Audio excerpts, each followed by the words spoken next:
They're yours. Hit that one more time. I am the number one determinant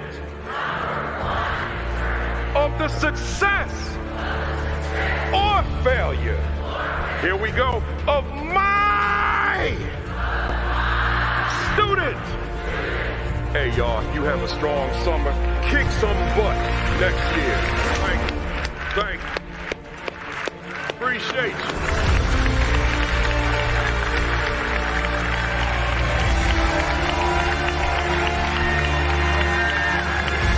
That's the mindset. That's the attitude. Love you guys.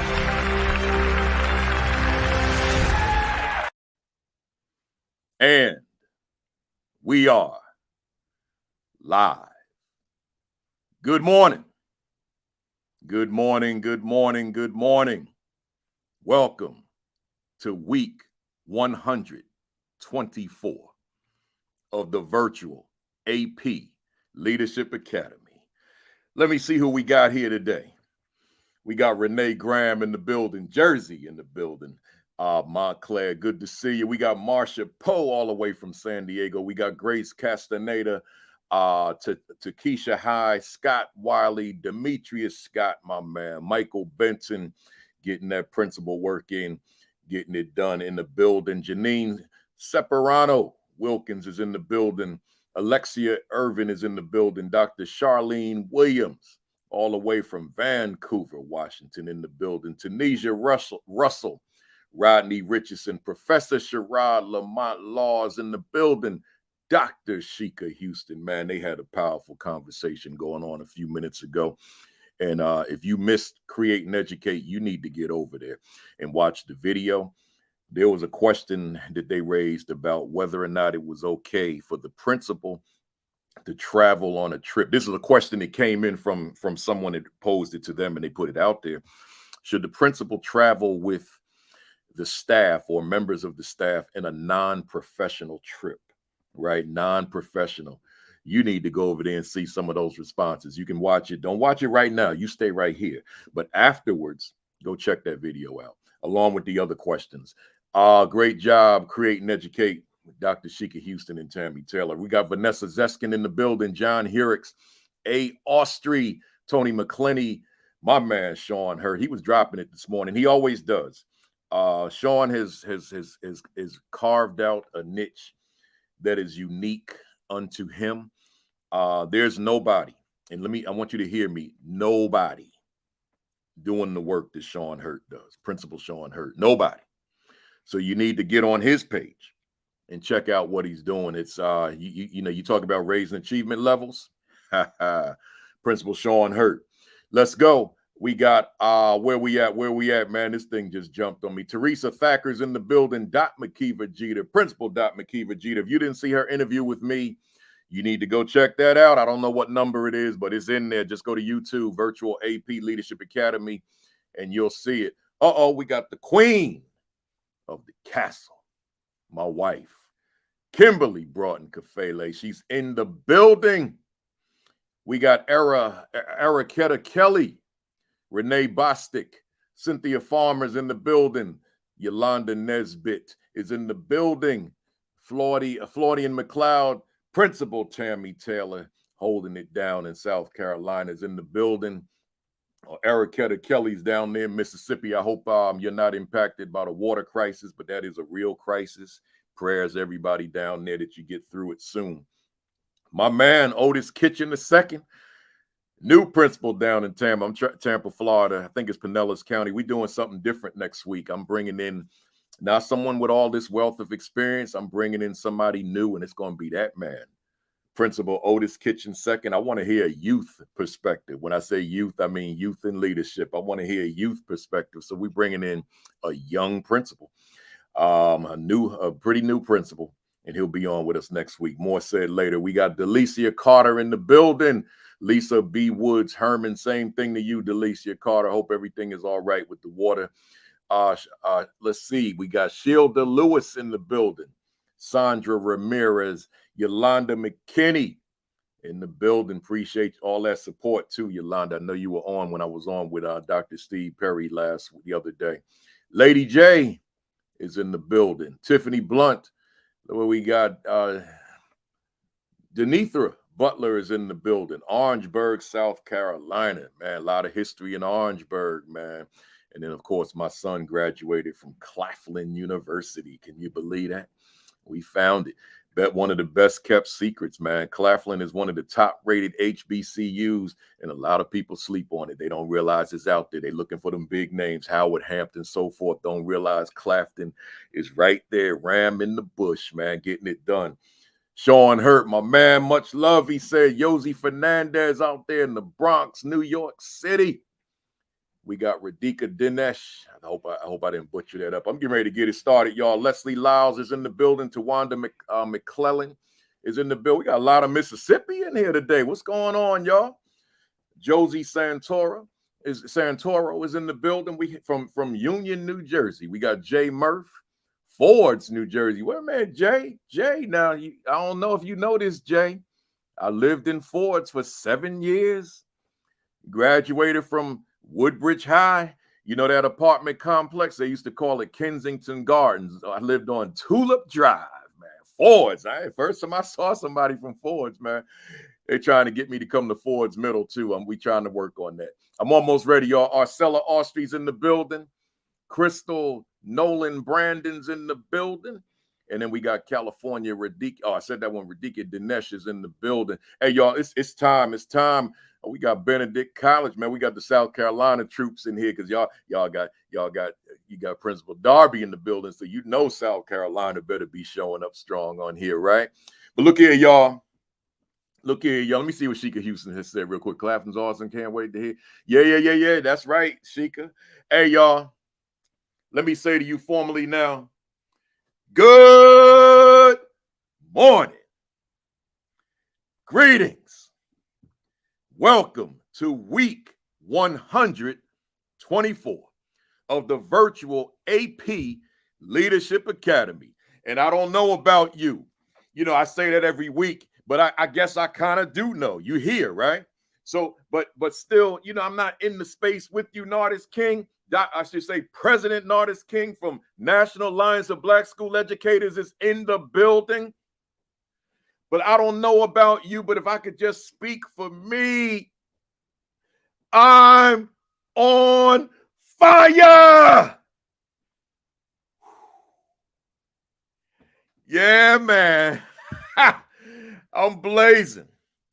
Man, I was down in Atlanta. Well, actually Peachtree City. So shout out to the folks down there I spoke to at the Georgia Cyber Academy. I mean, this is a school that's completely 100% virtual before the pandemic. 14 years. That's all they are. The teachers are home. The principals are home. Central office is home. Everything is cyber. It's a different experience. And I was there to speak to them all day. So if there's anybody down there right now, show up on this thread and let me know you're here from the Georgia Cyber Academy. But I was on there, man. Then I did a live that night with my man, Dr. Steve Perry. And then I did another live the same night with my man, Kendrick Thomas from Texas. Man, I was working that day. So I should be tired. But you know something? I ain't tired. Let me tell you why. Let me tell you, because you might not have heard me the first time. I'm on fire! Woo! Yeah, baby! I'm on fire! So I'm saying to you, you got to bring them flames too, man. Why? Because you chose leadership. That's why. You ain't got to yell and scream like you see me doing, but I am saying, matter of fact, hit them fire emojis in that thread, those of you who are on here, to let me know that you bringing smoke too. See, I'm saying to you, you don't have to bring, you know, the hype and the noise, but I mean in your soul, it got to be there. I see that fire, y'all, because you got to want it like bad. You got to want it like hard for the young people. That's the fire that I'm talking about, man. You got to bring that. Let me just tell you one more time. I'm on fire. Woo! Man, my mother hates when I do that stuff, man. She watching. My mother be like, I can't watch that, man. Right? So I'm telling you, hey, Mom, I'm all right, man. I only do that once a week, right? She said, no, you don't. You got that closing that you do on them keynotes, which is worse, right? So, hey, y'all, look, let's go. To the first timers, welcome. Right? And the first timers who saw me first live and you sitting there saying, he a little different. Hey, man, I'm on my own platform. I can be as authentic as I can be here. See, I got to fake the funk sometime when I'm on that stage because they paying me. So they have certain expectation. But I'm home now, man. Right? Let's go. And y'all saw me with that picture on Facebook with Dr. Cornell West yesterday. It was an honor to see him. I rolled up on him. I was all meek and humble. Hey, Dr. West, man, can I just get a fist bump? And then he got up and he hugged me, man. I said, well, then we might as well get the selfie, right? So it was good to see him, man. Y'all go to my Facebook page and check that photograph out. I got a quick commentary, then we're going to get going. Quick commentary. I see you, Josh Tovar. Your nose will grow, man. Hey, y'all, my commentary coincides with the title today. How far would you go to provide for your students? Hit that share button. Hit that retweet button. We on LinkedIn now, too. However that works, LinkedIn folks, hit that share button, too. Again, how far would you go to provide for your students, right? You know, I got my guests, man, the myth, the man, the myth, the legend. Principal Henry Darby is in the building. We're going to pull him up in a few minutes. But, you know, that's how I met him, you know, in terms of that's how I got to know him, I should say. I met him a different way, which we'll talk about. But as this man who went the extra mile for his students, right? The extra miles for his students. And I'm not going to get into it right now. I just want to ask you, how far would you go? Would you go beyond the job description? How far would you go for your students? How far would you go for your staff? How far would you go just within your leadership and being the best you that you could possibly be? How far would you go? I just got the mirror, man. I ain't clean it off, Josh. I'll get to it. But the mirror's right here. And I'm just asking you, take a look at yourself in the mirror. Let me put me in it if I could find me some kind of finance. There I go. There I go. How far would you go for your students, for your staff, for your school? I just want you to think about that reflectively, right? Let's go, y'all. Again, welcome to the first timers. Congrats to them folks. I mean, the year started. I'm still getting the emails of folks who are landing these positions late now. So if you landed the position, new AP, new principal, whatever it is, welcome. Congratulations. Outstanding. And now the heavy lifting begins. Real quick, the two books, I'm going to stop promoting the other one for now. I'm just going to hang with these because these are the ones that coincide with this academy. The Assistant Principal 50, let's go this way. The Assistant Principal 50, the Aspiring Principal 50. That's what this academy is all about. So if you don't have them, just go to Amazon and get them and add them to your library, but use them as a resource, not just a book to do a quick read, but use them as a resource. The new book, the follow-up to this one, I finished it. Now I'm just kind of editing it. I'll send it to the publisher within a week or two. I'm on fire, man. And then we'll start the next one next year, right? I'm on a 3-book contract to do these extensions of the Assistant Principal 50. I'm rocking Willie Mays today, y'all. Willie Mays, when he was on the San Francisco Giants. So I can't show you my back, but I got a number 24 on today. Willie Mays. And then lastly, hit that share button, and I'm ready to rock, man. I'm excited about our guests. Hit that share button. Let them know we are here. So I'm going to ask that question again as I bring up my guest. How far would you go for your students? How far would you go to provide for your students? So with that said, I got the man, I got the myth, I got the legend on this screen in the building in our midst. Principal Darby, good morning to you, and how you doing? Good morning, sir. Good morning, sir. Doing okay. Good morning. Great to see you, and I'm glad we were able to make this happen. I met you in July at my Leadership Institute and said we were going to make this happen, and here we are. So, let me say to the audience about you. Folks, you might want to hit that share button again, hit that retweet button. I got a big show today, a big program today, a big academy session today, and it's bigger than I even thought it was because I knew that Principal Darby was a principal when I met him because he was at my school leadership institute with his team in July. And then I heard about the story with Walmart that you all, I think, would know about now because I had it posted, that he was the principal who led North Charleston High School during the day, continues to do so, but then for 3 nights a week worked at Walmart, the graveyard shift, the night shift, 10 to 7 a.m., and then went on back to school and led. So that's what I knew. But then when I wanted him on the platform, I said, well, I got to do my research like I do with everybody. And when I did my research, I said, oh my God, we don't need to talk about Walmart because this man, his bio here, this is a 3-pager and it's in 10-point font.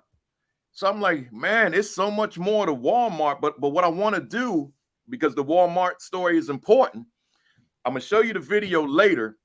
But I want to read something to you, and I want you to forgive me that I'm gonna read a little bit more than I normally would because I want you to hear this. I didn't want him to necessarily talk about this, and he's not one that really wants to talk about himself too much anyway.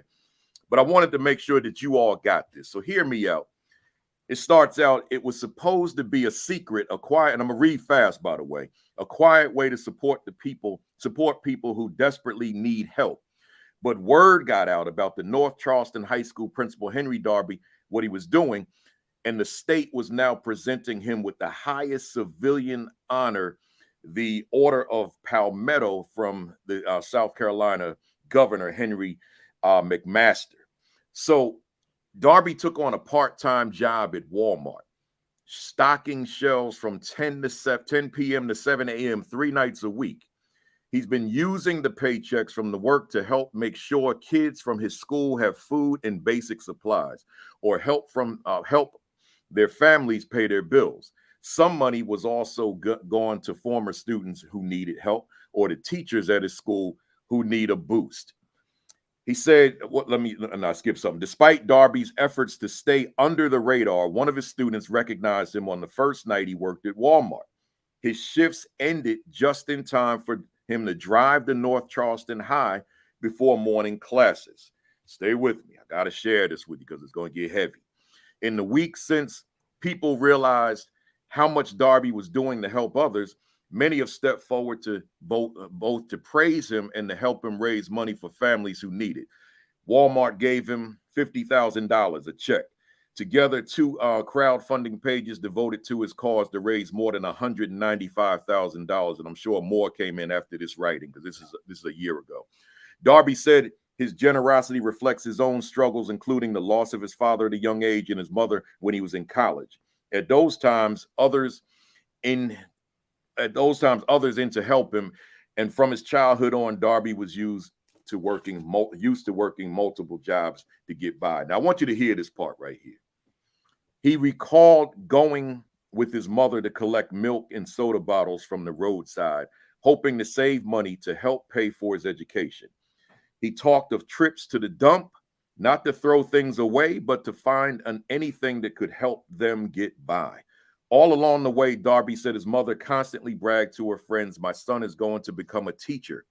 That journey came full circle as Darby was honored by the governor outside of the school he leads, which sits near the street he and his mother used to visit, the dump. He described the day at the dump when he was around 6 or 7, and his mother told him to grab a piece of white cloth from a pile. After he hesitated, the cloth was stinky and gooey. Darby remembers his mother acted. I saw my mother put her hand in that filth and gunk, and she got that piece of cloth, took it home, boiled it in a kettle in the backyard, and made a shirt for him to wear to school. As he spoke, Darby reached down and held the long sleeve white shirt up, adding that he wore it 2 or 3 days a week, 3 times a week. From 8th grade to 11th grade, I'm very appreciative of my mother, who had no shame in helping her child to become a teacher. And then it goes on. I just wanted to get that in, but listen here, y'all. You know, we see people, you see Darby's getting emotional just reading it. We see people and we think we know the story sometime when we see them. In fact, that since I looked up at Principal Darby, let me read the paragraph that I was going to skip. He said, while his mother died, she could see her dreams for him fulfilled. He added, they still became reality because of her hardship and sacrifices. Ladies and gentlemen, this is a remarkable man, the governor said as he presented the Order of Palmetto to the principal. The governor cited Darby's accomplished career, ranging from teaching in middle school through to the university level, and his drive to educate and help others. So in other words, we're talking about a man who started his career 42 years ago. That's right, 42 years ago. He became teacher of the year at a school that he was teacher in twice. And the resume is long, y'all. It's the awards, they're endless. But I gotta, you know, when I said to myself, when I was planning, what will I share from this resume? I said, here, I gotta do these 2 things because it's just too much to read. He's an author, and I didn't know that until 2 days ago. But one of the books that stuck out at me, listen to this. He's the author of a book that is on Amazon right now. Martin Luther King Jr.'s Opposition to the Vietnam War. Wow. See, we thought, see, the media, no disrespect to the media, but it was all about the Walmart story, not knowing there was so much more to the story. So we're talking about a man, a principal who's also the county council. He's on the county council, elected member. You know, we call city council here. He's on the county council, and he's an elected member for a long term. But he's the author of Martin Luther King Jr., Dr. Martin Luther King Jr.'s Opposition to the Vietnam War. He also wrote Liberty Hill's Vietnam Fighting Men, a small African-American community record of service and sacrifice. He wrote The Execution of 2 Liberty Hill Negroes.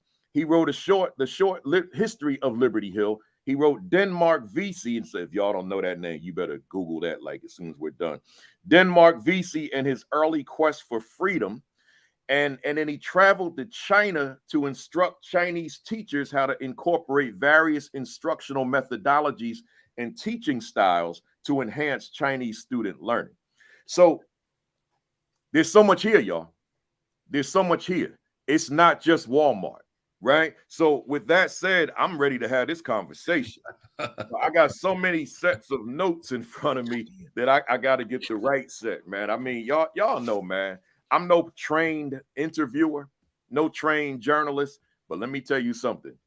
I take my Saturday job as an interviewer as seriously as the guy on television. Right. So with that said, hey, Doc, let's get you into this conversation, man. Yes, sir. Yes, sir. As an educator, who is Principal Henry Darby? As an educator, sir, Principal Kafele, I am just someone from the grassroots.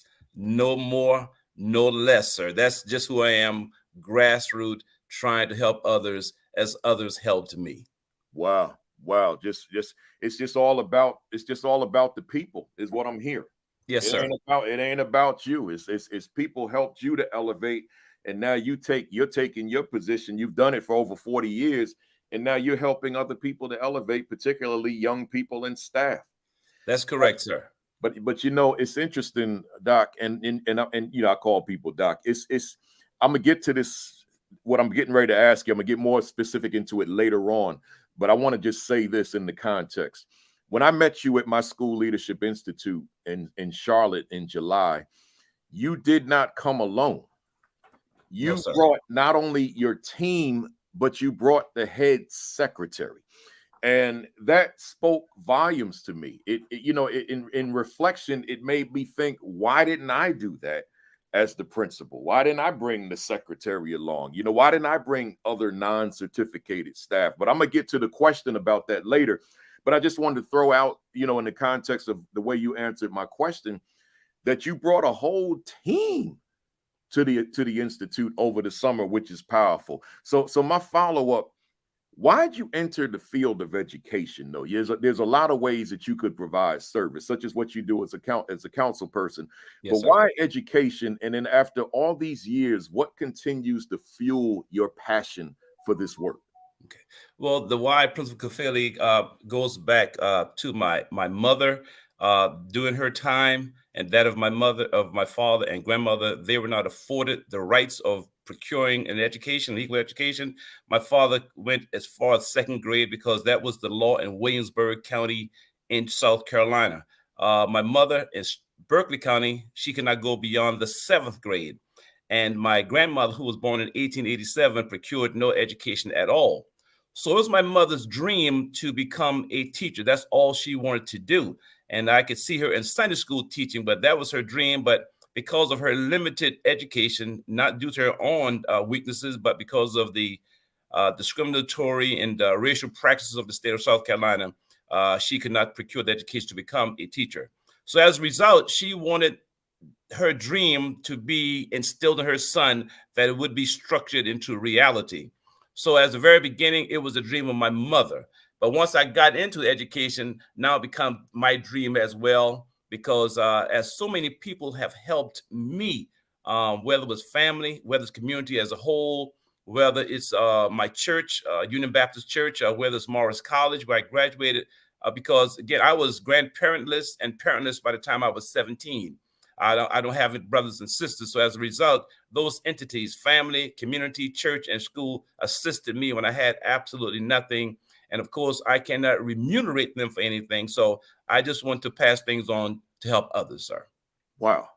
You said a lot there, Principal Darby. And I'm thinking, one of the things you said, which I'm going to reiterate in a second, I'm thinking about the young heads who are watching, right? I'm using slang. So the young folks who are on here right now, the younger ones who are on here watching. And I happen to know that there are people, there are parents that watch this with their children present. So there's some young people that watch. And you said it was the law. Yes, sir. That your father could only go to second grade, right? In your particular county in South Carolina. But I want to reiterate that you said it was the law that he could only go up to the second grade. Now, there are people in contemporary times, everybody's subjected to this language called critical race theory and what we can't talk about and what the smokescreen is, what that really is not, and so on and so forth. So there's somebody that's watching right now who may never, or their students may never have an opportunity to learn that there were actually laws in America that if you were born Black, you could not go beyond second grade. Right. It just was not. It's just like there's a law that says I can't break in a store and steal everything. Well, a law that says that because you were born Black, you can't go beyond second grade.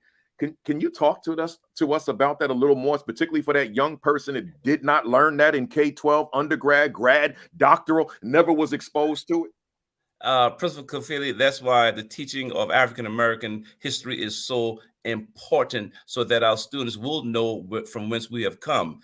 Frederick Douglass once said, he once postulated that it's not the height that we reach, but from the depth from which we have come.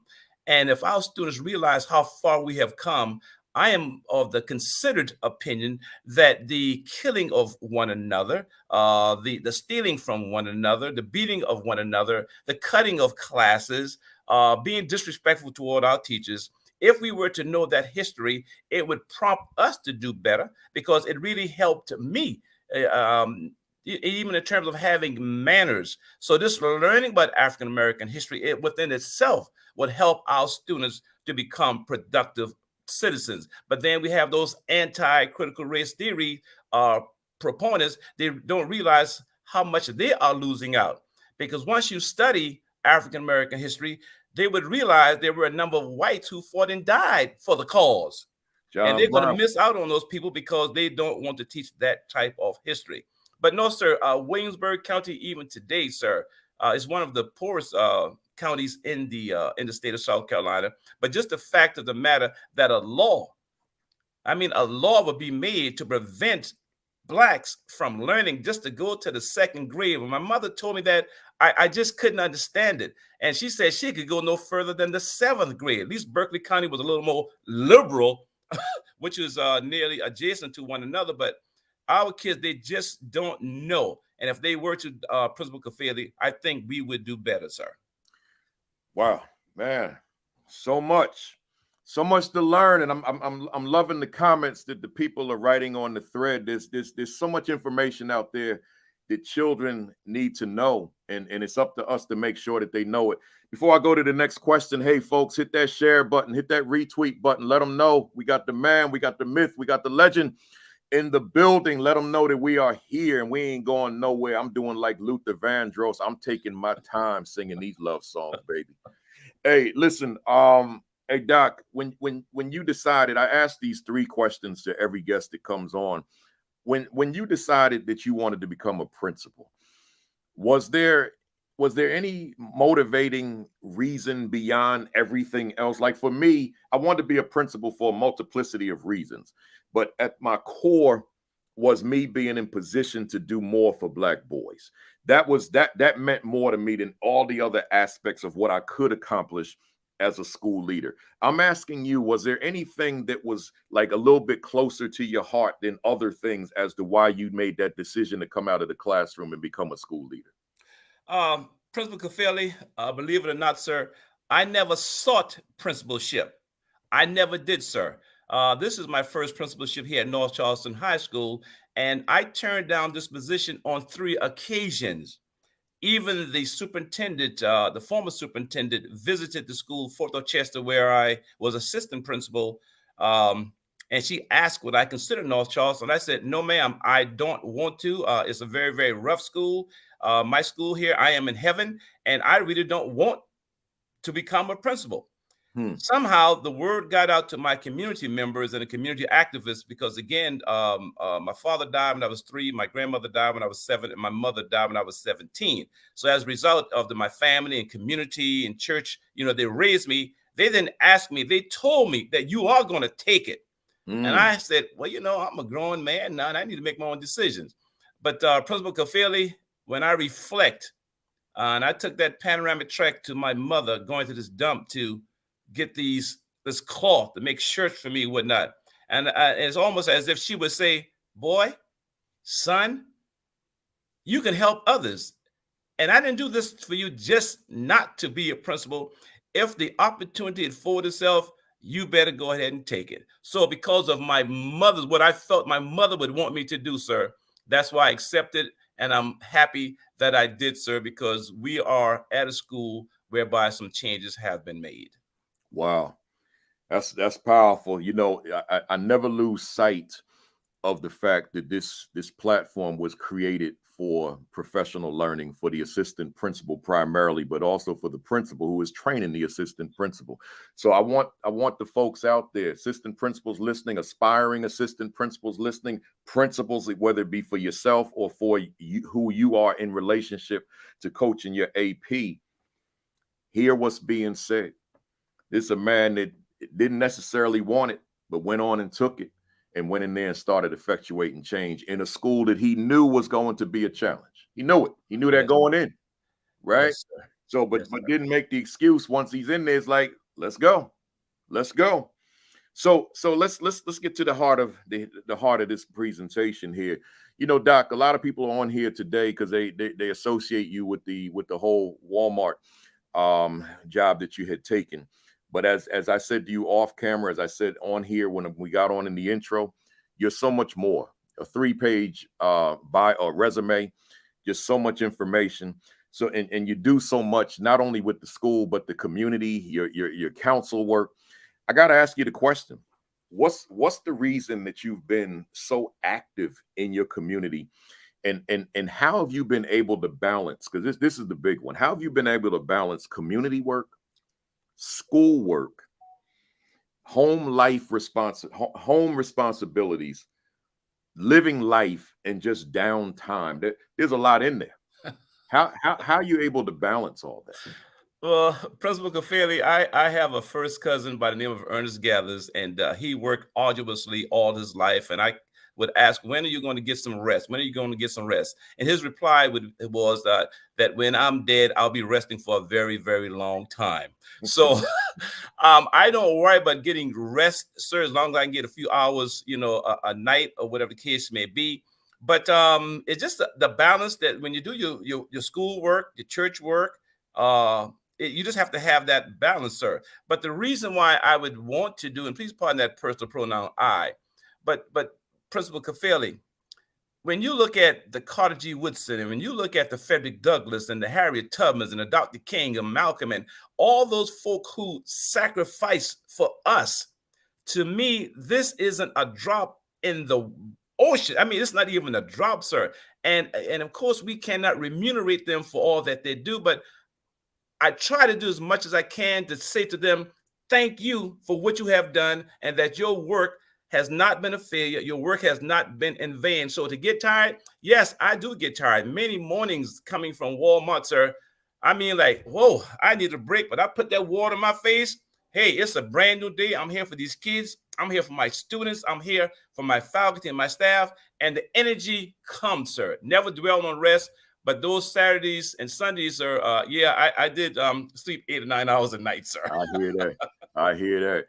See that balance, and I'll come on here sometime, and I'll be this advocate of going hard, because that's how I live my life. But then other times I'll say, make sure that you've got that work-life balance in your life. In fact, I think last week I talked about that. But we're all built so differently from one another. Yes, sir. It's like my wife is always curious as to why I get up at the crack of dawn, even if I only slept 4 or 5 hours, whatever it is. It's because when I see that glimpse of sunlight through the window, I'm ready, man. I'm ready to tackle the day. And that's just who I am. I can't sit there, even if I'm tired. I can't lay there for another 3-4 hours. I just got to get up and I gotta go and meet the day head on. I think I'm talking to somebody out there, right? I'm not telling you, I'm not going to contradict myself and say to you, don't get your rest. I am going to say get your rest, yes, but I'm also going to say your mindset, like be ready that I'm coming at this new day. And by the time this day is over, I will have defeated it. It's an attitude. It's a mindset that you got to bring with you with this work, because you chose leadership, folks. Let's go, Doc. Here we go. When you were hired as the principal of North Charleston High School, I read this article where you said you've got, here you were the new principal of the school, new principal, and you said you got these 2 priorities. You said student behavior and staff morale, right? Yes, these because of just what the school was at that time. Yes, sir. Here we are 5 years later, because you started that school in 2017. Correct. If I'm not mistaken. Correct, sir. Here we are 5 years later. My question to you is there a measurable difference in student behavior then and now, and staff morale then and now? And if so, what you got? Absolutely, sir. Absolutely.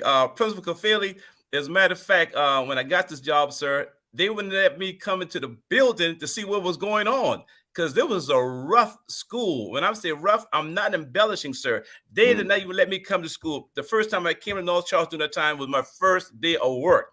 Wow. The first day I got here, I heard a student cuss out a teacher like, whoa.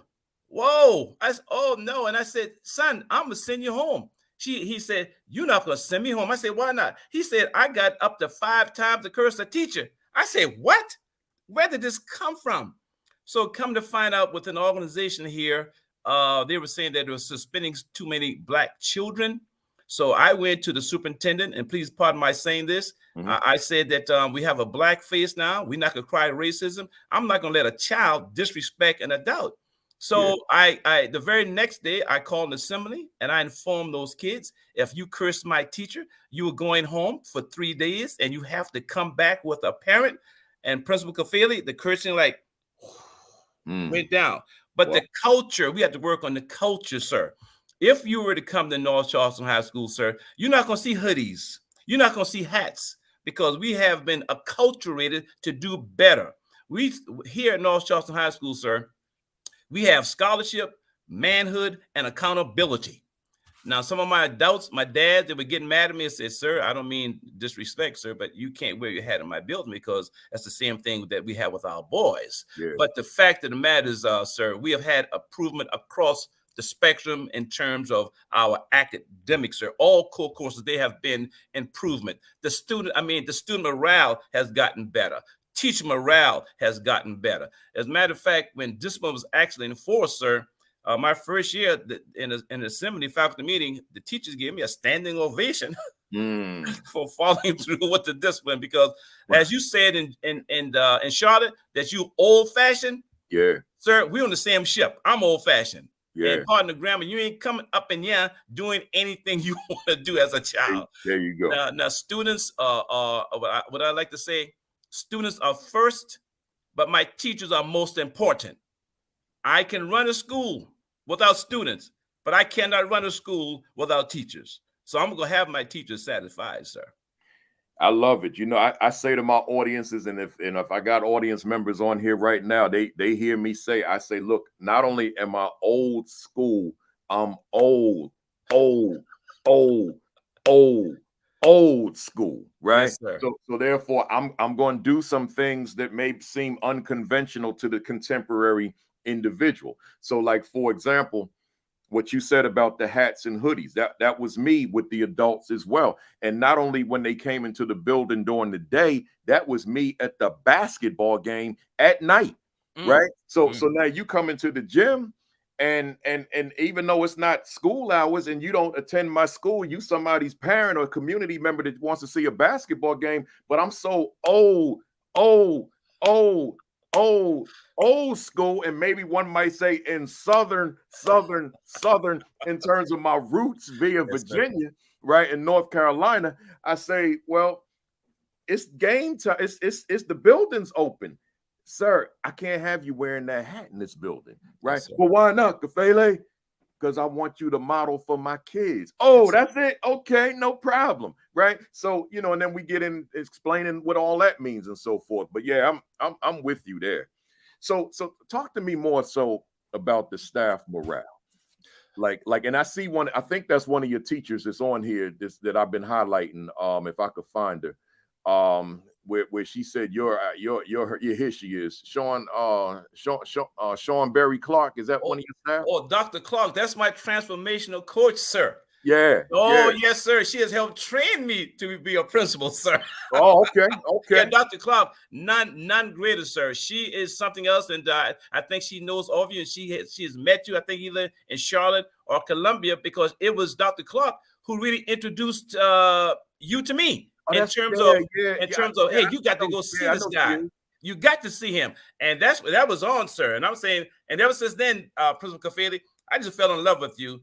And it was Dr. Clark who did that for me, sir. I appreciate that, Dr. Clark. I know exactly who you are now, too. I know exactly who you are. So we were talking about that staff morale. Why we got young heads watching. I know that. You know, everybody's not, but we got some folks who are new to this thing. They've been watching Lean On Me, and they think that approach is going to work for them and all that kind of stuff. What is it about that staff morale that you saw as being key that you need to focus so much of your attention on? Well, the fact of the matter is that they are concerned about their safety is number one.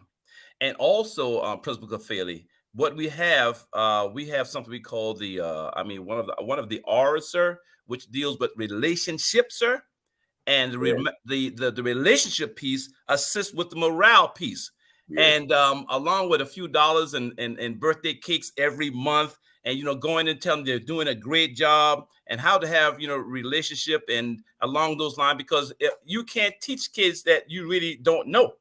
So based upon them feeling safe, secure, knowing that they're going to be supported, because we do have some parents, who sometimes act like children, and our teachers, I am of the opinion they feel that as long as they are supported, sir, by administration, sir, the morale, of course, has been boosted. And in return, when our kids start doing better, whether it's teacher-made tests or standardized tests, that assists with our teacher morale, along with those birthday cakes. As a matter of fact, I have to get back on the ball with that because we haven't had one this year. So, yes, sir, but the morale has improved immensely, sir. I appreciate that. I'm gonna put you on the spot slightly. Yes, sir. Let's individualize that, and we've got a teacher in the building, and I'm not saying a teacher that's unsatisfactory, just a generic teacher. What is it that a leader can do to allow a teacher to come into a school every day just excited about being there? Because we know that there are teachers that walk into some schools where it's a burden, like, oh my God, I got to go there. Or even on a Sunday, that just the anticipation that Monday is coming and, oh God, I got to go there.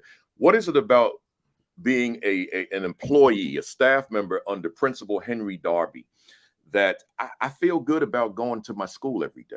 Yes, sir.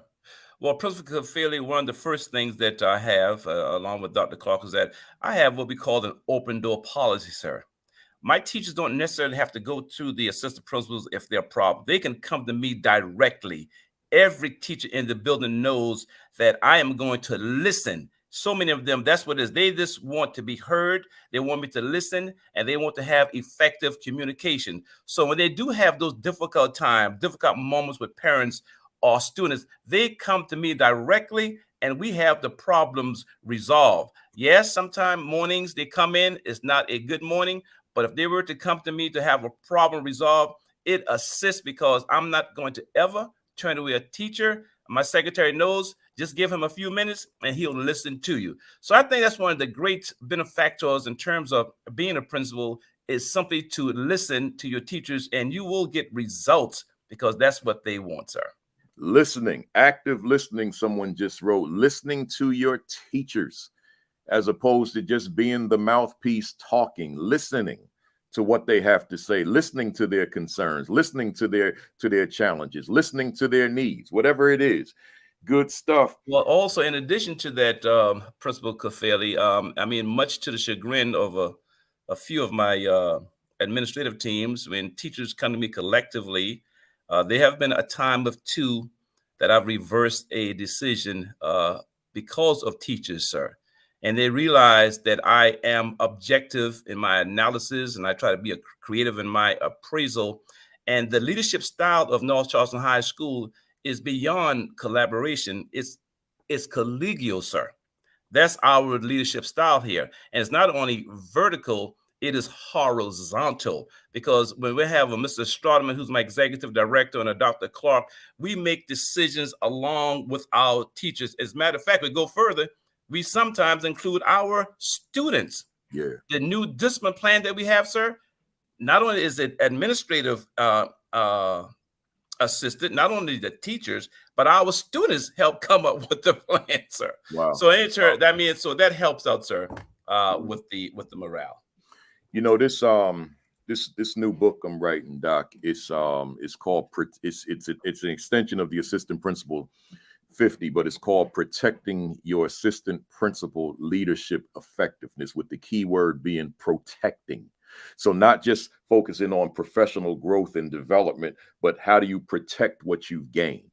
So one of the questions in the book says, how am I protecting my leadership open-mindedness? And when I say that, it speaks to what you just said, that I don't know it all. All my decisions are not necessarily the best decisions. Yes, sir. I may have needed to listen to someone else, gotten someone else's ear, and maybe I could have made a better decision.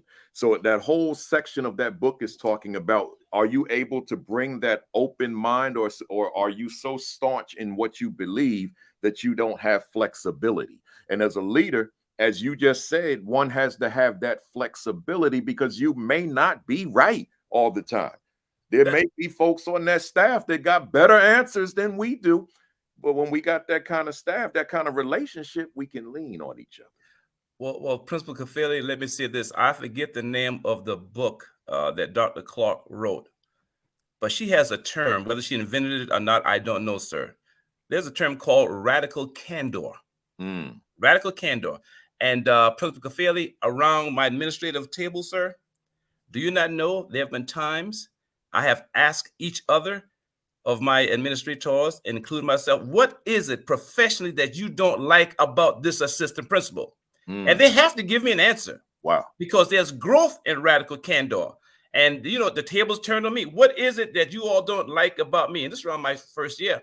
Well, Mr. Darby, you're not in the cafeteria enough. Whoa. That was radical candor. So I said, let me step up my game. I had one assistant principal. Well, Mr. Darby, you on the phone too much. They didn't say it to hurt me. They said it to help me. And with Dr. Clark, when we have our radical candor moments, she tell me the way it is, whether it hurts my feelings or not. Because I always ask myself this question here. When someone is critiquing or even criticize me, is it to help me or is it to hurt me? And there's no one on my administrative team or staff is here to hurt anyone else, sir. So it's called radical candor. Let's stay there for a minute, man, because, you know, I've never heard that before. And, yes, and you know, we all know the language from Glenn Singleton, courageous conversations, right? But this language right here, radical candor. Yes, sir. That's some powerful stuff. Yes, sir. And it takes the right leader to be able to orchestrate that we as a team or we as a staff can engage in radical. Because think about this word radical means change. Exactly. And this word candor means honesty, like being straightforward. So when we bring them together, can we engage in that radical candor, right? Yes, sir. It takes the right leadership in order to bring that into existence in that staff. And obviously with you, look, you tell me what you don't like about me. Exactly. Let me get up in my camera real quick, Doc. I need to talk to the folks out there real quick. Hey, somebody watching right now. I'm talking to you, and you. And I'm asking you, can you go to your staff? Can you go to your team? And can you be that vulnerable? Can you be that transparent and ask your staff, yo, hit me right here in the bullseye. What is it that you don't like about me? What is it that you don't like about my leadership, man? Hey, man, that's some radical candor right there. Yes, sir. Yes, sir. But you and I, like Dre said, that's brave. Yeah, we got to be brave.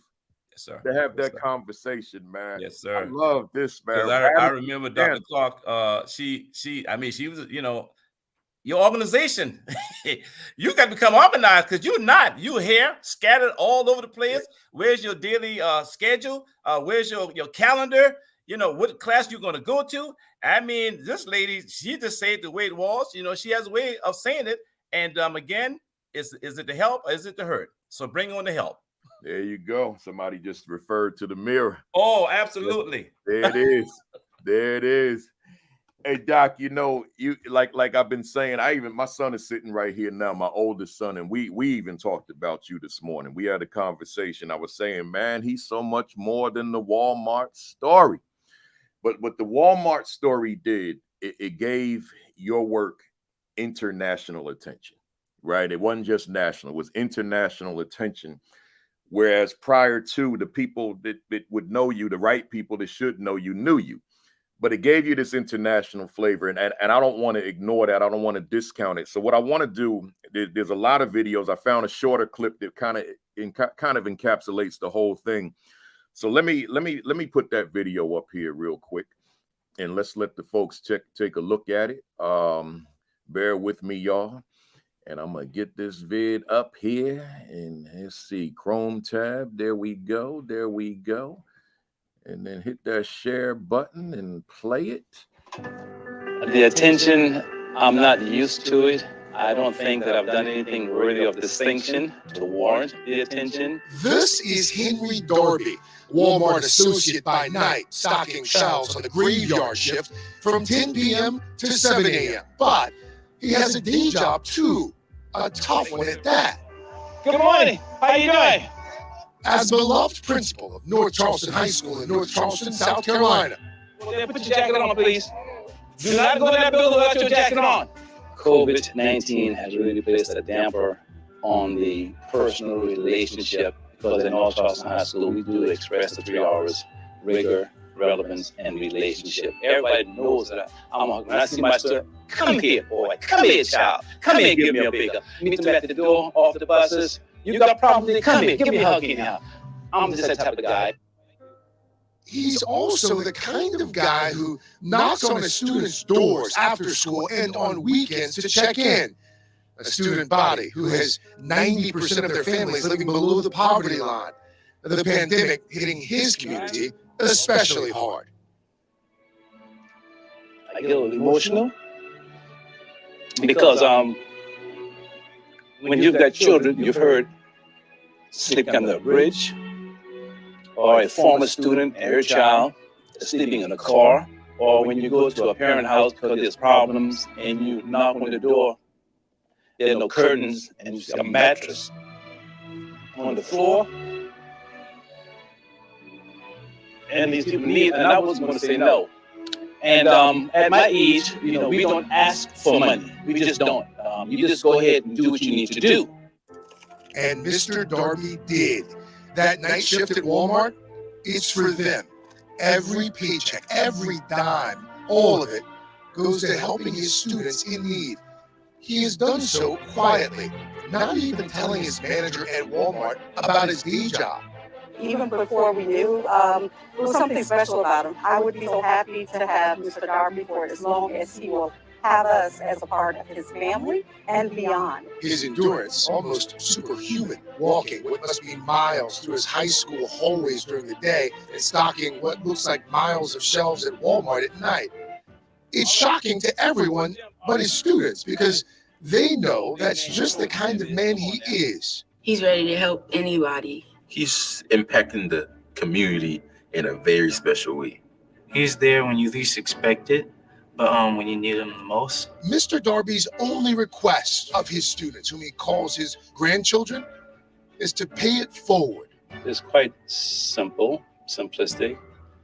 Just learn to help others. That is one of the greatest things that we could do in terms of human beings. Simple, yet powerful words from a man who knows that one person might not change the world, but they might change the world for one person, and that can make all the difference. I am an optimist, but I'm also a determinist. I know that it's going to get better. I know that these times will not always be with us. I know that my students will not always be in poverty. I know that because that's what we are. America makes it better for everybody.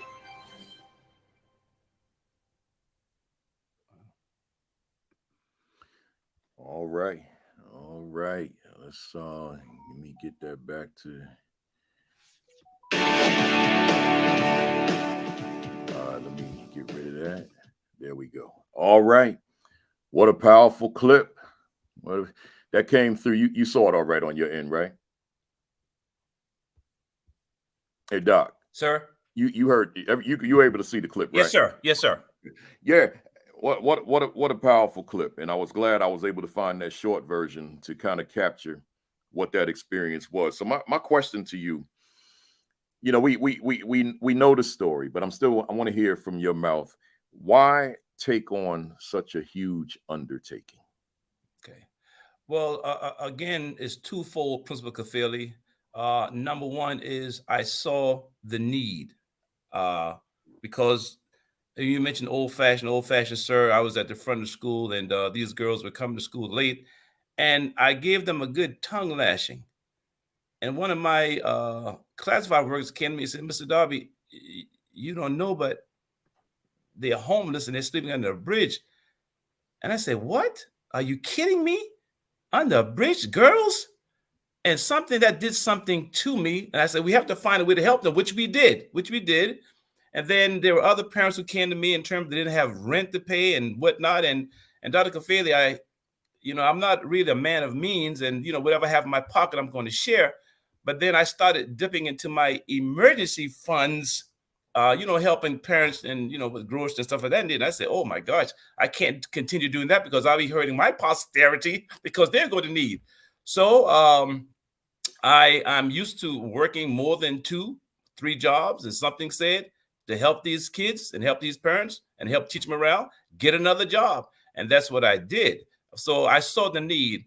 And also, as I mentioned before, I just want to let those who fought, died, sacrificed, and suffered for me, just to show my appreciation, to say thank you, that your work has not been in vain. So those are the twofold reasons, because, Carter G. Woodson is one of yours, sir. And without Carter G., where would we be today in terms of the knowledge of African-American history, sir? So, in particular, to folk like, Frederick Douglass and Dr. King and Malcolm and Booker T and Du Bois.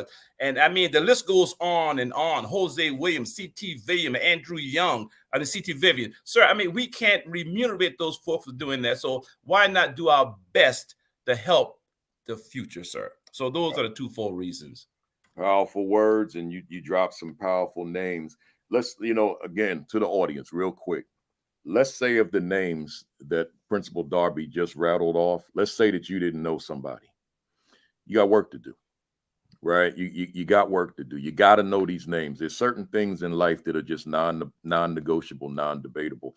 And that's one of them. You got to know the history. You got to know the history of the children that you are servicing, right? The children that you are serving. You got to know their story, because at some point you got to connect them to that story so that they understand their roles along the continuum of life. So it's critical. Hey, Doc, for the folks that may have tuned in later, because one of the things that the numbers jump according to time zones. So you got the people, Mountain Time, Pacific Time, they start jumping on now. So real quick, we talked about this before, but I want to make sure that they get this. Where doing that kind of work, or just your normal work outside of the Walmart experience, where are you finding that kind of stamina and endurance to be able to keep going? Principal Kafele, I think it's just something that's innate. My mother really provided great models for me, because I mean, when I was 5 and 6, sir, she would take me to the old folk home where I had to wash these people's feet and do their nails. And she taught me how to plait at a very early age. I had to comb their hair. Growing up, I didn't have no fewer, than 2 or 3 jobs, because in my community, if as a man or male, if you don't have 2 jobs, people think something wrong with you, because we had to prepare for the future. And it may not be clear today, and some people may find offense to it, but the generation ahead of me used to tell my generation, work hard. And when you have become attuned and acculturated of working 2 and 3 jobs, sir, you already have that plan that it would not bother you. So my working from 10 to 7 in the morning, and then from 7 to 3 to 4, and then go to county council meetings, sir, it didn't bother me, because I'm already in tune with working hard, sir. Good stuff. Good stuff. This next question is personal for me in terms of my leadership, and anybody that knows my leadership, they'll understand that when they hear the question.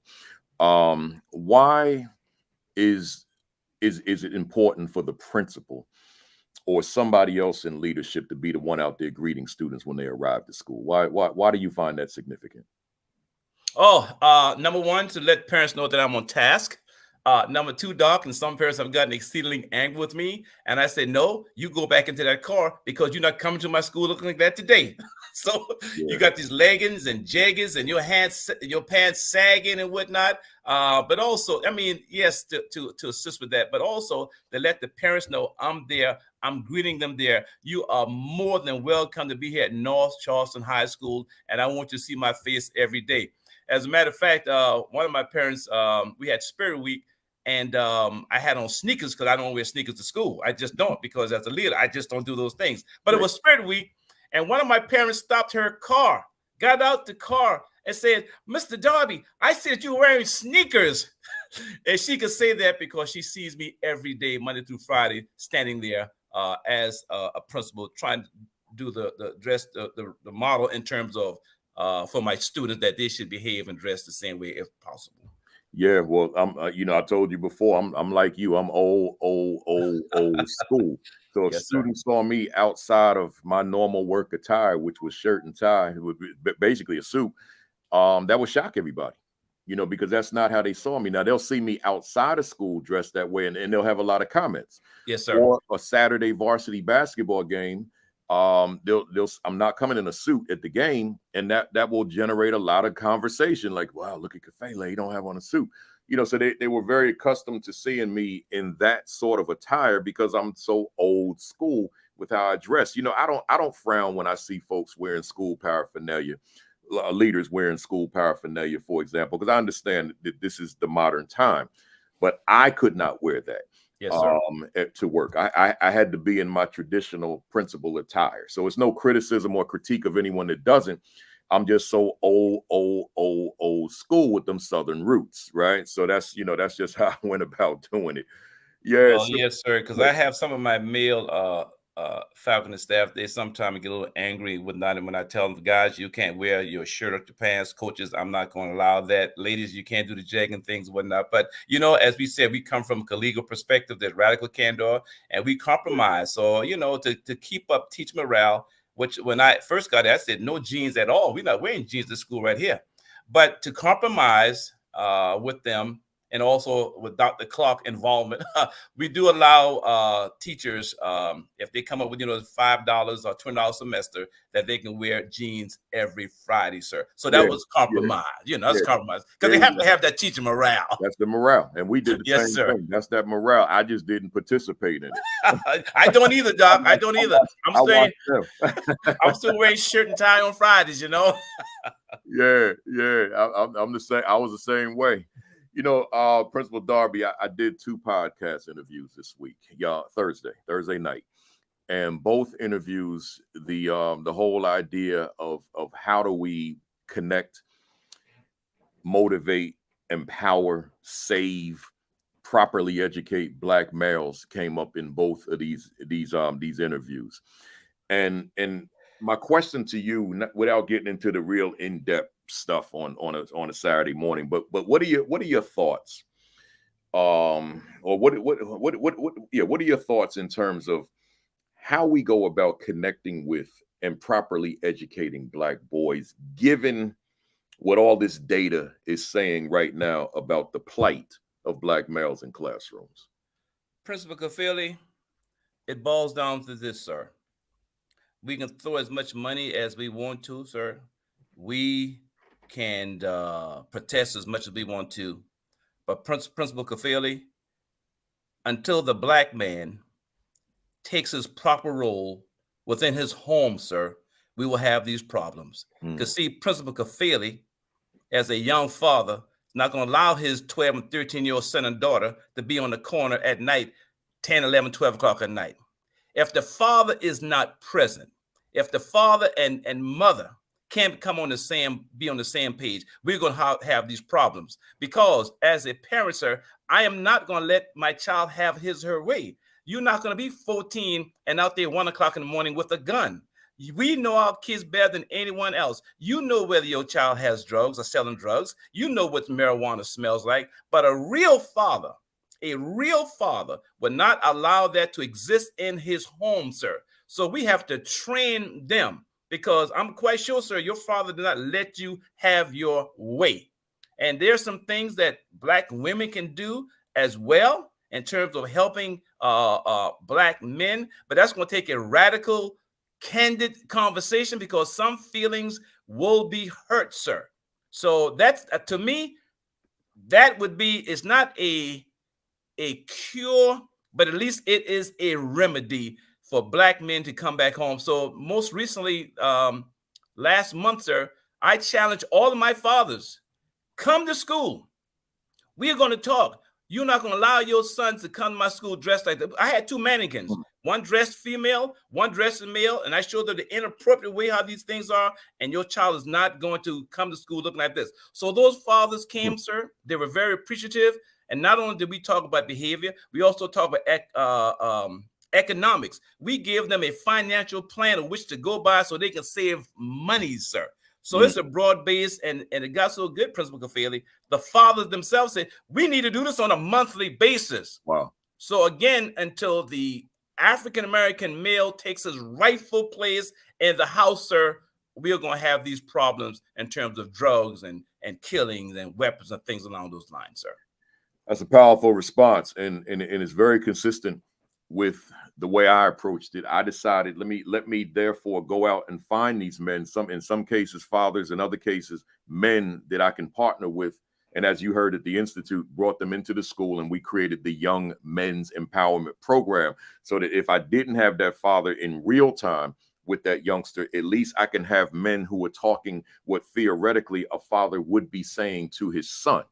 So so instead of this being some kind of add-on program, we wove this into the fabric of the school. So if you were enrolled there, you were automatically a part of this program. And it wasn't just youngster passively sitting there listening to a message, but ultimately that youngster became instructor. That youngster became teacher or leader with younger students. In my case, seniors to freshmen, right? Or seniors to sophomores, or seniors to lower grade levels, middle and elementary. So it was, we're teaching you, including the oratorical skill. Now let's have you practice this in front of a podium with a microphone in your hand, right? So go ahead. But Principal Kafele, let me say this, sir, because my school, we have basically 3 types of demographics here. We have blacks, we have Hispanics, and we have disadvantaged whites. That's what we have, sir. But you know, there was a story, I don't know whether it's true or not, sir. I think it may be, I'm not sure, sir. But there was this situation in Africa where the elephants, the young elephants, were killing the rhinoceros, and all these trained doctors, you know, whatever, trained to take care of these animals, they couldn't really understand why these elephants, and trying to prevent them from killing these rhinoceros. And so those on the low level said, get some old bulls in here, because these young bulls, they were like adopted. They didn't have parents. So they were just in here trying to do what they want to do, killing these rhinoceros. So they brought these old bulls, and these old bulls prevented them from killing the rhinoceroses. So why am I saying that, sir? If we have our fathers who are seasoned, as you have said, so we can train our students and our children how to behave in this world. We can train our students. If a police officer stops you, here's the behavior that you are to portray. I mean, these are the things that we need to teach our kids, because so many, they don't know, because they're just so wayward and have not been instructed. Powerful stuff. Take notes, folks. Powerful stuff. We got to engage them, however, whatever means we have to engage them in the lives of their own children, right? Whatever it is. And as I said in a previous broadcast, in some cases, they too may be able to benefit from the services that you have to offer from your school, right? Yes, so because you got the parent that's in need. Yes, sir. Here's your school. Does your school provide those wraparound services so that everybody can benefit from what it is that you have to offer? You know, Principal Harvey, you obviously have a strong interest in African American history. You've written about it, whether it be the Vietnam War, Dr. King's perspective, Denmark, VC, and we could go on and on. You have an interest in it. So my question is, why is African American history such an important aspect of the growth and development of Black children in particular? I use myself as an example, sir. It changed me, because I grew up in the era of segregation, sir, and it came to the mark of integration. And, you know, I look back at it now and say, oh, wow, did I say that? I used to say that, you know, this is a white man flag. I'm not going to salute it. And I used to get paddled because I refused to salute this flag. And my principal, Mr. Williams, he had this thing here, come here, son, come and get this paddle. I said, I'm not saluting this white man flag. Until one time he suspended me and went home. My mother was so disappointed that I said, okay, I'll have to do this here. But he did something that had not been done. He took me behind his desk and he showed me a flag of he showed me a flag that Dr. King was holding. He said, this country has treated Dr. King so worse than you. and yet he was holding the flag and you can't. And he said, if you are really disrespecting the flag when you didn't do it because of the black lives, he said over 180,000 fought in the Civil War for you. So many blacks who fought and died in all these wars for you, and you're not going to do that. That's just an example, sir, of how it has changed me. Also, sir, I had come perilously close to hating all white people. I really did growing up, sir. I really did, sir, because of the treatment that I went through, what I saw, what it did to my parents and whatnot. And I just hate it. But when he told me about John Brown was a black man. He said, boy, you don't know what you're talking about. John Brown, when I read about it, was a white man who killed other white people to set black folks free.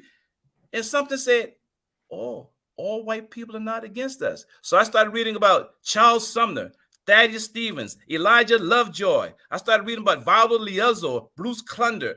These folks lost their lives on account of blacks. So I'm saying African-American history changed my perspective in terms of a universality that freedom, yes, it's going to be fought for. Many people are going to die for it, but you have to help yourself in it. So as Booker T. Washington said, don't let a man bring you down so much as to hate him. So all that had an effect upon me, sir. So that's my take on in terms of African-American history, because they would realize that it took more than just African Americans to help us to get free, sir. It took some radical whites to assist us, sir. Love it. Good stuff. Good stuff. Stuff that needs to be discussed in all of our schools, all of the folks on this call, somehow, some way. And I get the politics are very different in various different places and regions of this country. But I'm still going to go on record right here and say to everybody watching and everyone who will see the video later that somehow, some way, this conversation has got to be a part of your school reality. It can't be ignored, especially if you got young people of color in that school. It cannot be ignored. It has to be that radical candor conversation that you and your staff have as it relates to the children that you serve. Those courageous conversations. We can't lack courage as it relates to the conversations that are necessary if we're serious about the work we're doing. We can't punk out. You can't claim to love Harriet Tubman but can't be Harriet Tubman. Yes, sir. Right? If you're going to study these folks and you're going to love them, then you got to embody them. Right? Yes, that's the bottom line. Well, Principal Kafele, here's one of the aspects here, sir. When I got to North Charleston High School, there was no African American history taught at any of the schools within the district, sir. Not on the high school level. And I found that to be a shame. So we had to go to the back door to have it done. And we taught it for 1 year, sir. But Dr. Kafele, to my surprise, the black kids themselves did not want to take it. I had more white kids and Hispanic taking African-American history than black kids, sir. And even to the point that I couldn't even get the numbers, I'm having to try to offer it again next semester. So there's some conditioning that needs to be unconditioned, sir. Yeah. Or for students not to want to take a course. And also, we can have multi-cultural courses as well, sir. It's just not African-American history because we learn from different cultures. One reason why I went to China, because I wanted to know about different cultures, sir. And let me tell you, you used the right word when you said conditioning.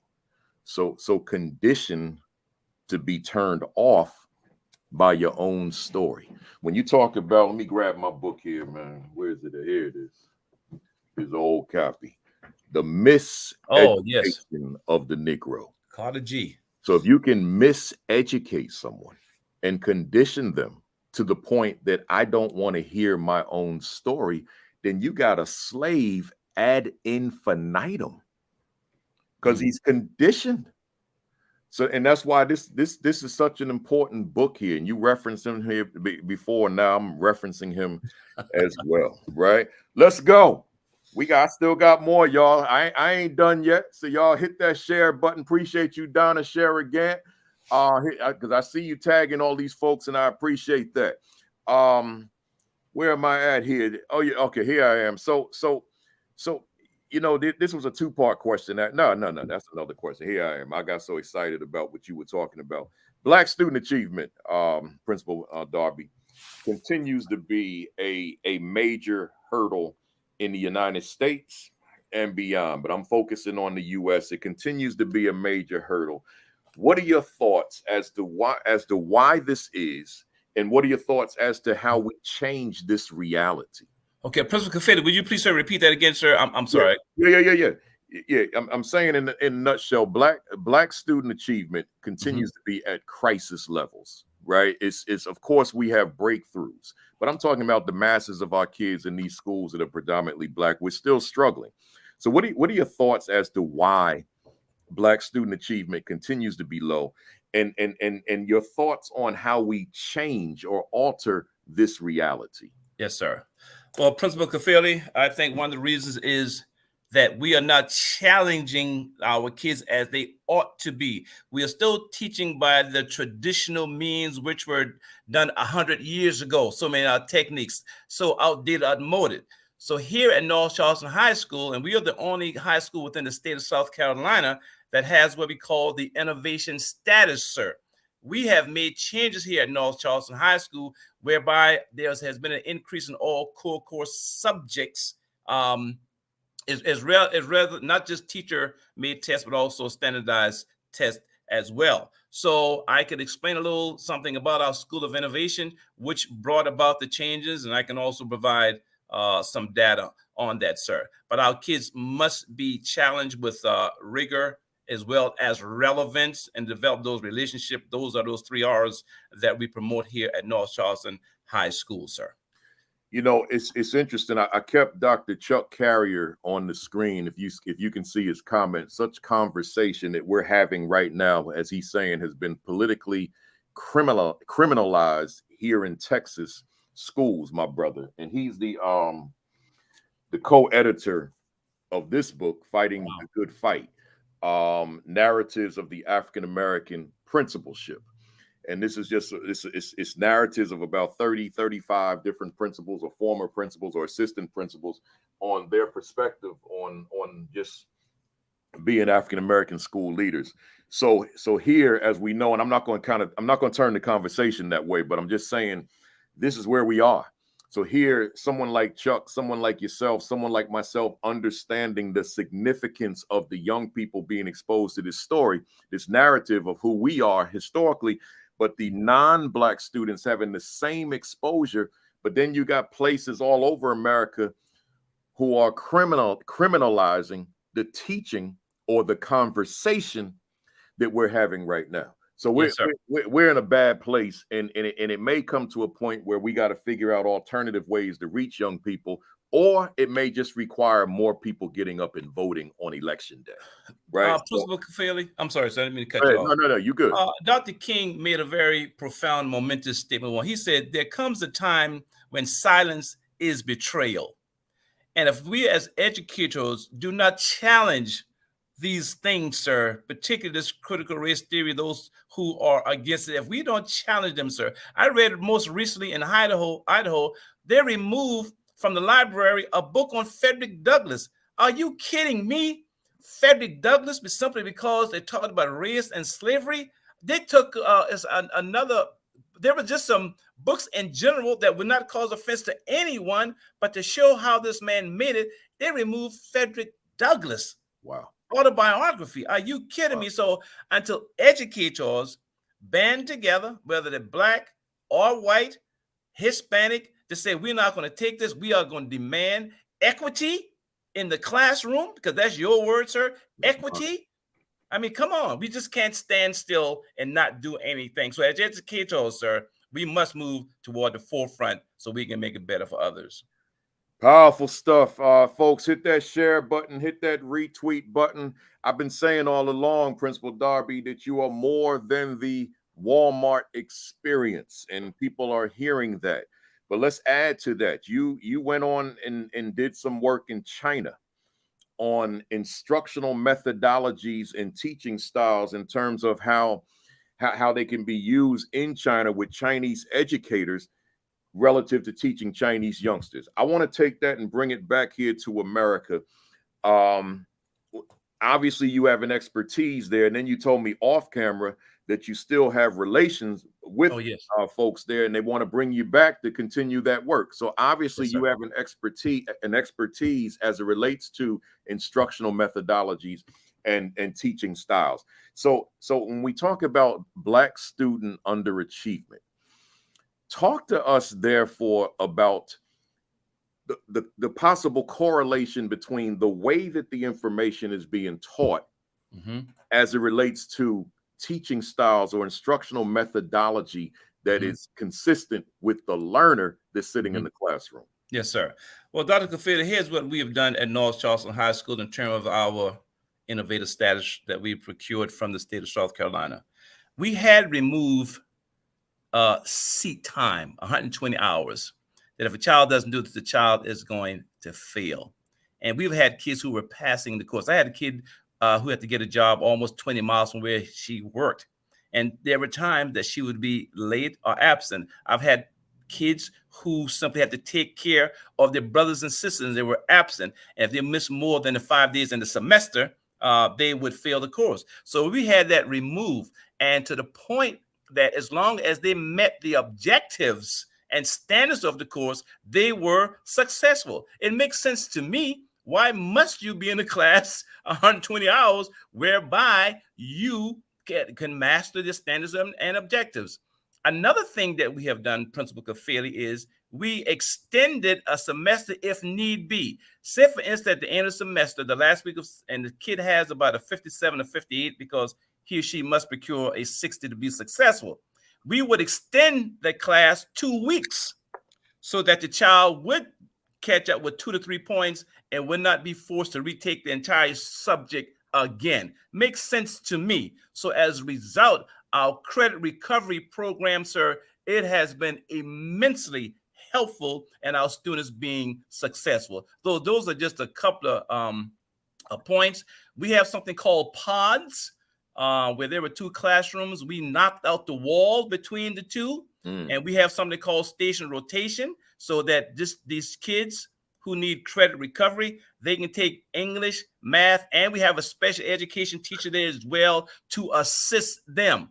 So these kids no longer will be failing because of standards and objectives. I mean, I should say the seat time. So that has helped us out. And now, can you imagine the morale there with the student, the morale there with the teacher, with the successes that we've had? Oh, yeah. Absolutely, sir. Yeah. Wow. You know, folks, I got 3 more questions. Hit that share button for me. Hit that retweet button for me. LinkedIn, I guess you're here. Hit that share button as well. We on 5 platforms this morning. Hit them all. Let them know we are here. We are in the building. Principal Darby, you and I met formally when you came to the Institute, School Leadership Institute with Principal Kafele in Charlotte, and you brought your entire team. And my question to you, this is a question that I want the audience to particularly pay attention to, because you all are in leadership and you all engage in professional learning. So, Principal Darby, why, instead of just coming by yourself, why did you bring an entire team to this institute? Principal Kafele, I will be very succinct, sir. The reason why, and my curriculum and instruction assistant principal, Miss Mary Hannah Studemeyer, she has a term, sir. It's called collective efficacy. That's what it is, sir. It's not the principal, it's just not the assistant principal. It's all of us together, come together so that we can grow and that we could learn together and make these decisions for the whole. That's why I even had my secretary there, because she is just as important to me as my assistant principals are, sir. Wow. Yes, sir. Yes, sir. And I saw the last text, I think it was Brother Carrier, but not marginalizing and whatnot. Yeah. That is so very true, sir, because too often we make excuses for our children. Yeah. And we need not marginalize, what they're going through, or even minimize it, because we as examples who grew up in poverty, I have the means of living elsewhere, but I still live in my metaphysical poverty-stricken community. I still have a trailer that's in front of me, a trailer on the side of me, so on the back of me. And yes, I built my little home, but I'm in the same place where I was born, because to me, dirt is dirt. I don't knock other folk for doing well. If they want to live in gated community, that's fine. And I appreciate that, because that's what this fight was all about, for integration. But Dr. King didn't mean for all of us to leave the Black community. Some of us need to stay back to help the masses. So I still live the same place, sir, and partner grammar. I ain't going no place. Wow, that's honorable. It's special. It's different. Wow. Salute to you. Thank you, sir. You know, Dr. Chuck Carrier, with what we do with those Leading While Black series, we'll get you back up here with Aaron on some of those guests, the ones when I don't have as many as say others, when it's like 3 and 4, we get you back on here so we can definitely get your voice on that conversation for sure. All right, so let's go. I got 2 more, y'all. The principalship, and these are really for the audience, big time. The principalship is not easy, as you know, Principal Darby. It's a fun job. I love the work, but I will never stand around somewhere and tell somebody in a conversation that it was easy, because it is challenging work. You've been an educator since 1980, right? Yes, sir. In terms of your first assignment, 1980, 42 years in this business. You've been a principal since 2017, but you were an AP before that. My question to you, as it relates to the audience and their own longevity, why do you continue to do this work after 40 years? And what has allowed you to continue to do it with the passion that you obviously bring, that's coming across clearly in this broadcast? Well, Principal Kafele, again, I see the need that the community needs, sir. And again, when I say the community, I'm talking about my demographics: Blacks, Hispanics, and disadvantaged whites. I really want them to be successful. And you know, in the African American, I should say the African diaspora, there's a term we use, you know, I ain't tired yet. Mm-hmm. So that's where we are with that, sir. But I just want them to see that they're, irrespective of where we came from, we can be successful. Also, because we are seeing the changes, the reason why I want to continue. In addition, there are those who are behind me that I'd like to do a few more years, that they would learn whatever they can from me, because the only thing that I can teach someone is that of humility and to help others.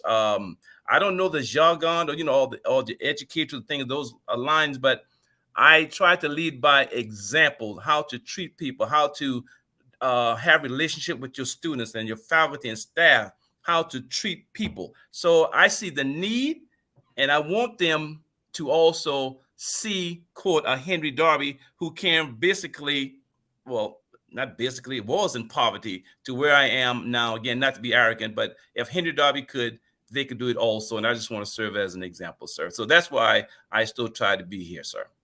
Wow. And I love everything about it. Love everything about you. You know, I'm looking at this. I just highlighted in Jerry Bartlett, listening from Kenya. Wow. And loving this.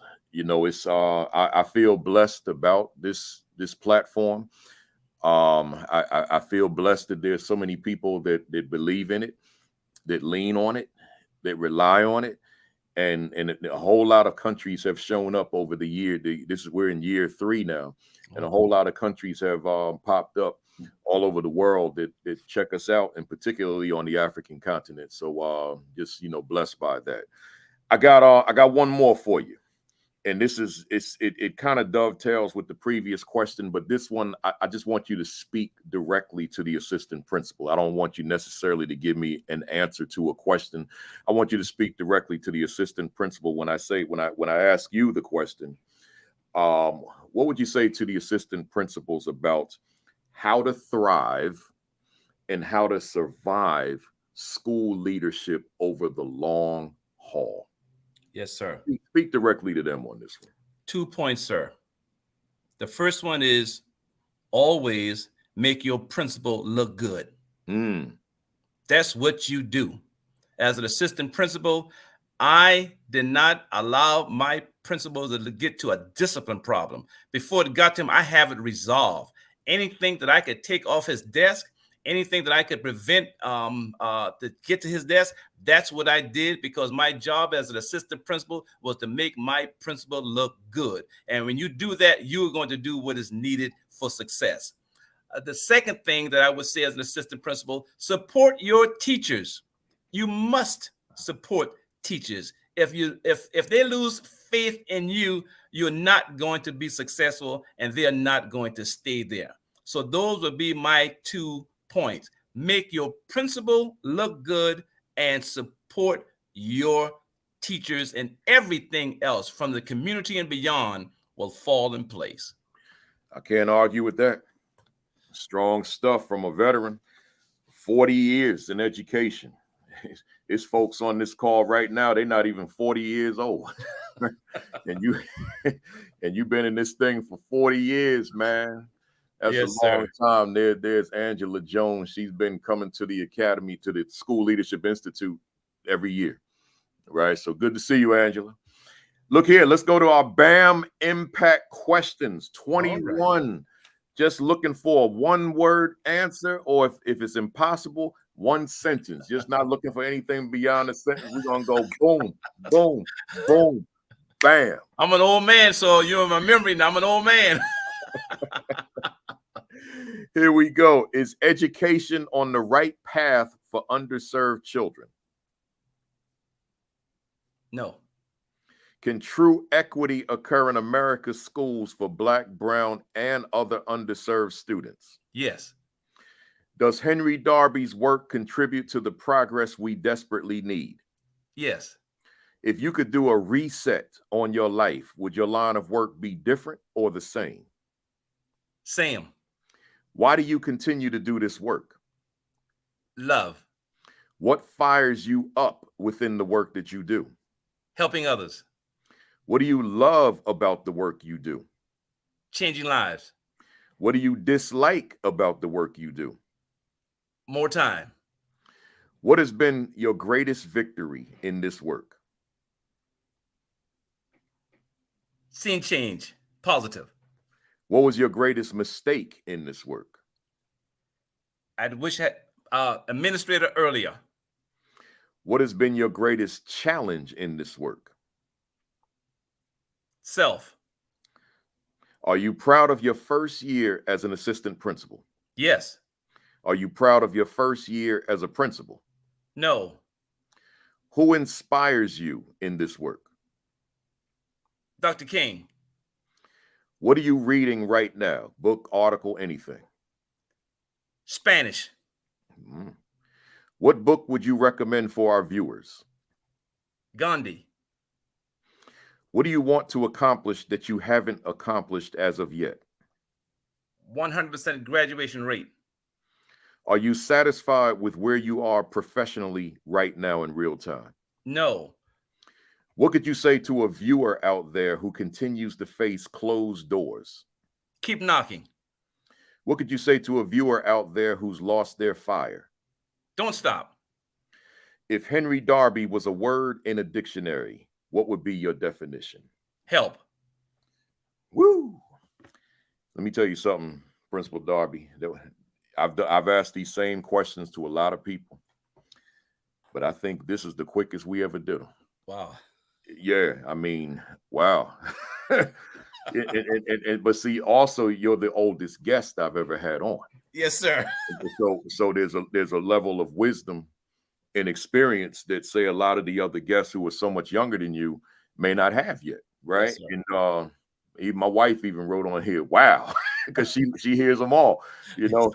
Outstanding. Let me tell you something, Principal Darby, you hit it out the park. Let me get my bat here. You hit a Josh Gibson home run, 800 homers for Josh Gibson in the Negro League. So when he hit a blast out of Yankee Stadium, they said they went right to the streets, right? So you hit one of them Josh Gibson grand slam home runs. Folks, they already given me the fire emojis, but if you enjoyed it, if you benefited from it, if you felt this was worth your past 90 minutes, give us some emojis to let Principal Darby know. Give us some fire, some love, some heart, some, what prayer, what praise, whatever you do, bombs, whatever you do. give us those. And I see them coming. I see them out the hundreds. Yeah, let us know. Let him know that that you appreciate the time spent this morning. I thought it was phenomenal. So let them know. I see it coming, man. Yeah, the people are applauding you big time, big time, big time, big time. And there's my main man, Vincent Stallings. He said this was the best. Oh my, That's my main man. This been my man since we were like 17, man. Yes, sir. Yeah. So great stuff. Well, Principal Kafele, if I may say, sir, the very first time I heard you, that may have been in Columbia or the time that in Charlotte, you really motivated me, sir. But I will say with all veracity, when we met in Charlotte in July, sir, you inspired me, sir, beyond. When you told me your story about your debility and how your wife assisted you and you could have left here. Yeah. When you told me how every morning, and I have emulated you, sir, every morning I walk my school, sir. I've never done that before. Every morning I'm walking the hallway to see what's been done, sir. I make sure there's equity in the classroom. When you mention equity, sir, I'm thinking this man talking about race and, this had nothing to do with, he talking about equity within the classroom. Yeah. I had never heard that before, sir. Wow. So what you did for me, sir, you inspired me, and I'm still on the high, sir. I'm on a high, sir. Thank you so very much for all that you've done, sir. I appreciate you. I appreciate you. There may be some folks that want to get in touch with you. I mentioned the books. Hey, folks, Principal Darby's an author, and the two that you could get on Amazon right now, if I can find I got so many pages up here. Here it is. He wrote a book called Martin Luther King Jr.'s Opposition to the Vietnam War. I'm sure that's a powerful read. I will be ordering that one myself. But he also wrote Liberty Hills, and I'm assuming that's a place somewhere near. It's a community, sir. It's about 3 minutes from the school that I could not attend as a young man, as a teenager. They would say it was against the law for me to even to attend the school, sir. Now, as principal. So yes, sir, 3 minutes away. Wow. So it's called Liberty Hills Vietnam Fighting Men, a small African-American community record of service and sacrifice. So those are 2 of the books, but then there's a whole list of the others. I don't know, the one that captures my attention the most, Principal Darby, if I can get my paperwork right. I got so many, man, I've never had so many notes for a guest before, right? So if I can, it's called, man, why is it like not popping up in front of me? Because I know I got it. Let me try one more time. Here it is. It's right in front of me. I don't know if this is available, but the title is intriguing. Denmark Vesey and his early quest for freedom. So we're talking about, for those of you that don't know, we're talking about a man in Charleston, South Carolina in 1822 that was organizing an insurrection, a rebellion to say enough is enough of this institution called enslavement. So we're going to fight back. We're not going to be passive. We're going to fight back. If that includes death, then it includes death.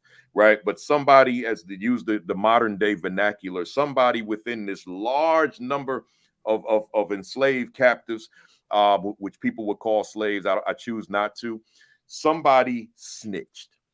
So because somebody snitched, the rebellion, the insurrection never occurred. Right. But it still goes down in history. So I see here that Principal Darby wrote a book, Denmark Vesey and his early quest for freedom. Is that even available now? Because I'm no, seeing sir. 1993. No, sir, it's no longer available, sir. Well, it's probably folks on this thread that's going to be hitting you up, because I want you to tell them how to get in contact, and they're going to tell you to to put that book back out there, right? So, but anyway, how can people get in touch with you that may want to talk to you? This here at the school, or my cell is 843. You sure you want to get that cell before you give it? Yeah, sir. Okay. It's all over, sir. I mean, even from county council, sir, residents. Matter of fact, I had a resident call me, knocked on my door and said, "Mr. Darby, I voted for you. Would you please go get my son in North Carolina because his car broke?" So I said, so, sir, yeah, they can have my number, sir. But if they just call Henry _Darby at Charleston .k12.sc.us, sir. There you go. And if you missed that, folks, just rewind the video to that, like a couple minutes back, and you'll be there. Yes, sir. So again, in those 2 books I mentioned with Dr. King in Vietnam and the Vietnam book relative to Liberty Hill, those are on Amazon right now. So you can order those and they'll send them to you. I guess if you got Prime, you get it by tomorrow. And Lady J, yeah, we'll be in Charlotte again next summer in July. All right. So come on down. We'll be down there. I don't know what the topic will be yet, but we will be there. Right. Yes, So other than that, folks, I appreciate you being here. Principal Darby, stay here even when I Yes, sign sir. off. But for everybody else out there, appreciate you being here for another Saturday morning, which was week 124. I don't know where these weeks have gone, but they have gone, and here we are going into next week. So let me give you the rundown. Next week, I got a young principal. Principal Otis Kitchen II out of Pinellas County, Tampa, Florida. I said, let me bring in somebody that's new to this thing, and maybe their perspectives might be a little bit different from some of the veterans that I've been bringing on. So he'll be with me live next Saturday morning at 10:55. Be here live, y'all. 5 platforms, 2 on Facebook, 1 on Twitter, 1 on LinkedIn, and 1 on YouTube. You all know what they are, so I don't need to tell them to you. In fact, let me just put them on the screen for you. Here they are, right? So just join me on any of them. Next Saturday, make sure you watch Sean Hurt. Sean Hurt be dropping some stuff, y'all.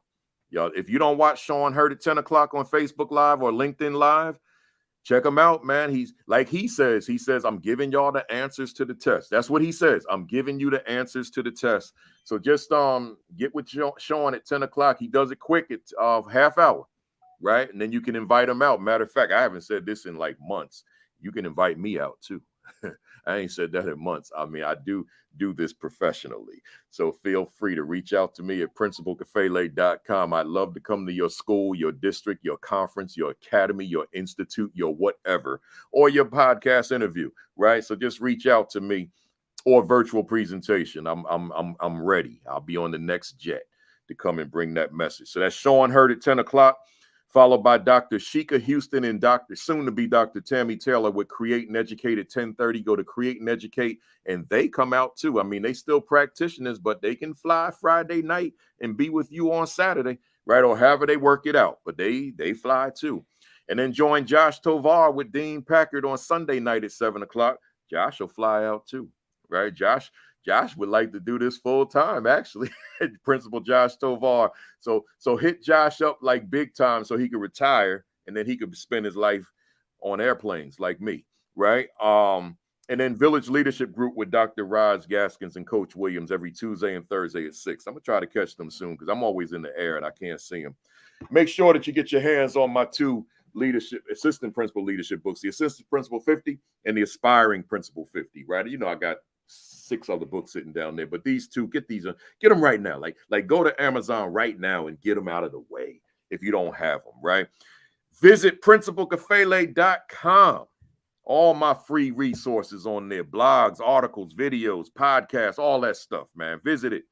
Subscribe to my virtual AP Leadership Academy YouTube channel. You got to hit that red button, y'all. Like some of the podcasters that throw a red button on the screen. I ain't doing all that gimmicky stuff. Just hit the red button and subscribe so you don't miss anything. Like and follow the virtual AP Leadership Academy Facebook page.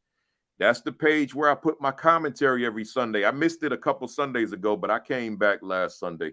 Like and follow virtual AP Leadership Academy Facebook page so you don't miss the commentary. I've written like almost 80 of them. Somebody said to me recently, they said, man, people don't realize that you got that Sunday extension, man. I said, I know, they sleeping on it, man. This is not just a Saturday thing. It's a Saturday, Sunday thing, right? So Saturday broadcast, Sunday you read the commentary. It's 2 days, man. But you got to be on that Facebook page because I don't post it anywhere else. I had it on my blog page, but I deleted them all because it was taking up too much space. It was like 75 of them. I said, nah, people can't get to my other blogs because these are in the way. So I deleted them. You got to go to that Facebook page. And then finally, your diet. Take care of yourself. Your exercise. Take care of yourself. COVID precautions. Take care of yourself. And now, monkeypox precautions. Take care of yourself. Whatever that means. Take care of yourself. With that said, folks, thanks for being here. Have a great week. Have an extraordinary week. Have your best week yet. Those of you who started last week, I hope you had a great first week. Maybe it was the first few days, whatever it was, but you're ready to go full week next week. So make sure you bring the best you to your leadership. I'll see you next Saturday at 10:55 Eastern Standard Time. Peace. Peace. Thumbs up. Cock that fist back. 1, 2, 3. Bam!